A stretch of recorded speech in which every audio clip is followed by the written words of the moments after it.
OC বলছেন যে আমাদের এই থানার অনেক বড় জায়গা আছে যেখানে তোমাদেরকে মেরে পুঁতে দিলেও কিন্তু কেউ কোনো খোঁজ তল্লাশ পাবে না, এরকম ভাবে আমাদেরকে থ্রেট দেয়। তারপরে আমাকে যখন মারতে মারতে আমি ভয় না পাওয়াতে ওসি বলছে একে এত মারা হচ্ছে, লাঠিটা কেন ভাঙছে না, কেন তার মুখে ভয়ের ছাপ পড়ছে না। তারপরে আমাদের যিনি জেলা সম্পাদিকা ছিলেন তাকে অত্যাচার করে আমাকে তারপর ওই রুম থেকে অন্য একটা রুমে নিয়ে যায়, যেখানে আরো যে ছাত্রীরা ছিলেন সেখানে আমি যাই। তারপরে একের পর এক সকলকে ডেকে ডেকে মানে এরকম টেনে হিচড়ে নিয়ে আনতে আনতে সকলকে মেরেছে, সকলের উপর অত্যাচার হয়েছে। এবং যখন আমরা খেয়ে রেস্ট নিচ্ছিলাম তারপরে আমাদের অভিভাবক যিনি আমাদের সঙ্গে দেখা করতে এসেছিলেন, যখন আমাদেরকে ওসির রুমে নিয়ে যাওয়া হয় আবার আমাকে যখন ডাকা হয় যে চলো অভিভাবক এসছে দেখা করে আসবে, তখন আমি যাই। এবং এই যে এত মারার ফলে আমি ঠিক মতো হাঁটতে পারছিলাম না, সোজা হয়ে দাঁড়াতে পারছিলাম না। তখন বাকি যে পুলিশ কর্মীরা তারা বলছে যে তুমি এরকম ঢং করছো কেন, তোমাকে তো কিছুই করা হয়নি। আমি ওইভাবে থানার ওসির কাছে যাই। তারপরে ওসি ম্যাডাম সেখানে বলছে যে যখন অভিভাবক আমাকে দেখছিলেন যে আমাকে কোথাও মারা হয়েছে কিনা বা কেমন আছি খোঁজ খবর নিচ্ছিলেন, তখন হচ্ছে ওসি বলছেন যে তোমাকে তো কিছুই করা হয়নি, আর আপনি একে এমন ভাবে দেখছেন কেন, যে আমি কি এতটাই পাশবিক, মানে এই যে আমাদেরকে এত অত্যাচারের পরেও কিন্তু এইভাবে তিনি অস্বীকার করছেন যে থানার মধ্যে আমাদেরকে কিছু করা হয়নি। তারপরে একের পর এক সকলের সঙ্গে অভিভাবক দেখা করেন।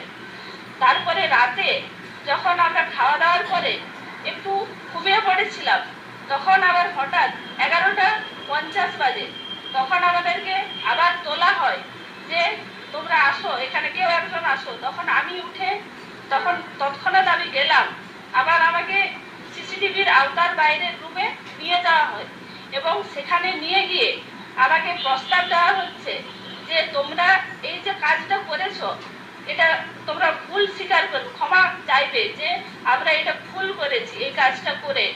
তখন আমি বলি এটা তো আমাদের ন্যায্য দাবি এবং আমরা এমন কোনো অন্যায় কাজ করিনি যে আমরা ক্ষমা চাইতে হবে আমাদেরকে।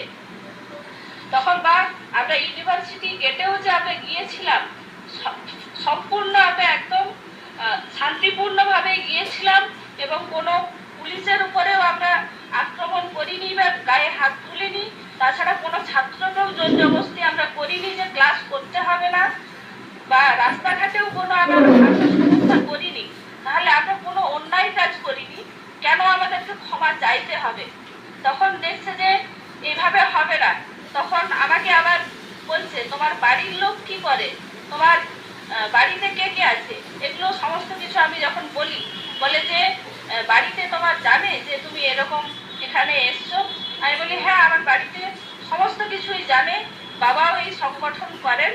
যখন দেখছে বাড়ির এতেও ধমক দিয়েও হচ্ছে না, তাকে ভয় দেখানো যাচ্ছে না, তাহলে কেরিয়ারের নিয়ে আমাকে বলতে থাকে যে তোমার এত ডিগ্রি আছে, তাহলে তুমি তো ভালো চাকরি করতে পারো, এরকম তুমি কাজ করছো কেন? তখন আমি বলি যে এইরকম সংকটগ্রস্ত অবস্থায় কোথায় চাকরি, যে আমাকে কেরিয়ারের ভয় দেখিয়েও কোনো কিছু হবে না। তখন বলছে এসপি বলেছেন যে তোমরা যদি ক্ষমা চাও তাহলে তোমাদেরকে ছেড়ে দেওয়া হবে, না হলে কিন্তু তোমাদেরকে বড় সড়ক কেস দেওয়া হবে। আমি বলি সেটা আমি এরকম ভাবে ক্ষমা চাইতে পারবো না, কারণ আমি কোনো অন্যায় কাজ করিনি, আমি কেন ক্ষমা চাইবো? তখন বলেন যে তোমাদের আরো যে বাকি 3 জন আছে তাদের মতামত নিয়ে আসো, যে তারা কি মতামত দিচ্ছে, যে তারা সেখানে এই যে প্রস্তাবটা দিয়েছিলেন যে তোমরা ক্ষমা চাইবে। তখন আমি গেলাম এবং তাদেরকে বললাম, বলার পরে তারাও একই কথাই বলেছে যে আমরা কোনো অন্যায় কাজ করিনি, আমরা কেন ক্ষমা চাইবো? এইভাবে আমার যে অত্যাচার থানার অভ্যন্তরে সিসিটিভির আওতার বাইরে এরকম জাত তুলে বা আরো মানসিক শারীরিক দিক থেকে যে আক্রমণ করা হয়েছে, আমি একটাই প্রশ্ন করতে চাই যে এইরকম সভ্য সমাজের মধ্যে থেকেও এই ট্রাইবাল কমিউনিটিতে আমি বিলং করে মানে যে সংগ্রামের মধ্য দিয়ে আজকে আমি এই বর্তমান অবস্থায় এসছি, আমি একজন গবেষক ছাত্রী, তাহলে এই প্রশ্নই আমি রাখতে চাই যে এইভাবে এই যে জাতপাত তুলে এই যে অসম্মান করা, এটা কিন্তু এখনো আমাদের এই সমাজ বা এই থানার অভ্যন্তরে ওসি সেটা করে দেখালেন, তাহলে এটা যদি তৎক্ষণাৎ যদি মুখ্য